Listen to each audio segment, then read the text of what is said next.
খারাপ সময়টা হয়তো অতীত হয়ে যায়, কিন্তু মানুষের খারাপ ব্যবহারটা কখনো অতীত হয়ে যায় না। শুধু নিজে থেকে কথা বলা বন্ধ করে দেখো, দেখবে অনেক আপনজন বড় হয়ে যাবে। আসলে কেউ আপন হয় না। যারা তোমার ক্ষতি চায় তাদের আঘাত করবে না, তাদের সামনে একটু হাসি মুখে বাঁচবে। দেখবে তুমি আঘাত করলে যা কষ্ট পেত, ওরা তার থেকেও বেশি কষ্ট পাবে। যত মিশবে ততই মানুষ চিনবে।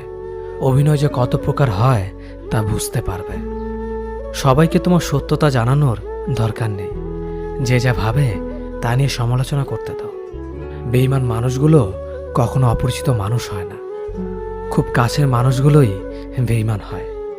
পাতা ঝরার আগে পাতার রং বদলে যায়, আর মানুষ বদলানোর আগে কথা বলার ধরন বদলে যায়। মন কখনো ভাঙে না, যেটা ভাঙে সেটা হলো বিশ্বাস। কেউ যদি তোমার সাথে কথা বলা বন্ধ করে দেয়, তাহলে বুঝে নিও তোমার পিছনে তারা তোমার নিন্দা করা শুরু করে দিয়েছে। ভুল মানুষের কাছে প্রত্যাশা রাখি বলে আমরা দুঃখ পাই বেশি। আপনি যতই নরম মনের মানুষ হবেন, ততই আপনি অন্যদের কাছ থেকে ক্ষত বিক্ষত হবেন।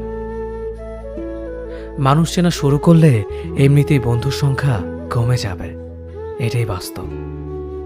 স্ত্রী চেনা যায় স্বামীর দারিদ্রতায়, স্বামীকে চেনা যায় স্ত্রীর অসুস্থতায়। খাবার যতই দামি হোক না কেন, পচে গেলে যেমন তার দাম থাকে না, ঠিক তেমনি